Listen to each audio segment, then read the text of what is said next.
Hey folks, Jordan on Little Survival. So one question I get asked quite often in the winter months is, Jordan, how do you keep your single-walled canteen, stainless steel, from freezing on you? Well, it's rather simple, really. There's a series of steps I take that anybody can do. It's not rocket science. So let's find this out. All right, so first things first, guys, you're going to want to find some kind of old wool sock, maybe two, throw it on top here so it has some insulative value for your canteen. First things first. Secondly, what I do with the liquid inside, I get hot water, right?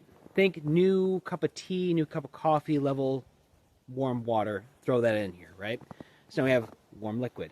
We're going to fill this up only 80 to 90% full because now we have hot water that's moving around as you walk.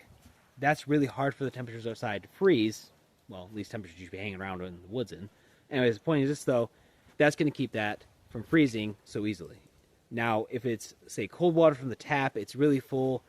It's pretty much sitting still, guys. It's going to freeze in a matter of hours. Now, speaking of that, when we carry this, guys, we want to carry upside down, right? So the bottom's on top, the top is on the bottom. That way, when ice forms, and say it is 80, 90% full, right? Ice is going to form up here first. So when you take this out of your pocket or satchel or backpack or whatever, okay, you rotate it up, all that water that's free is going to be right here available for you to drink.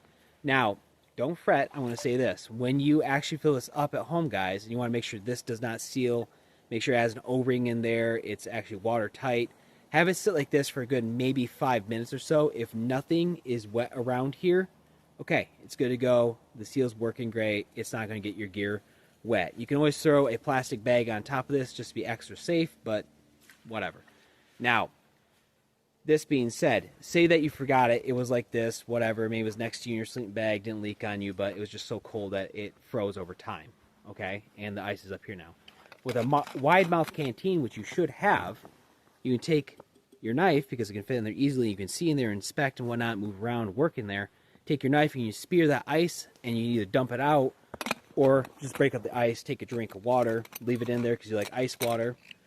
Or what you could do is break the ice up and whatnot, take a little toggle, like we've done a bunch of times here on this channel, have it sit above the fire, probably a good maybe foot or two, something where you can keep your hand for about 3 seconds. Please be careful doing that. Go 1, 2, 3. Okay, it's warm. I got to move my hand.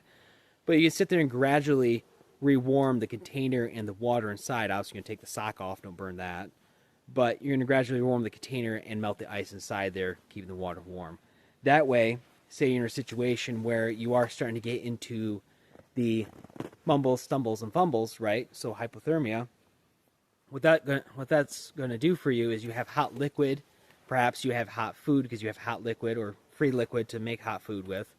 Or in the worst case scenario, you just turn around and go back home, but that's not an immediate fix where I can take really warm water, drink that. It's going to warm my core from the inside out, possibly make a hot meal with the hot water, and it's going to warm my core from the inside out again. So as guys, always stay frosty, prep up. God bless.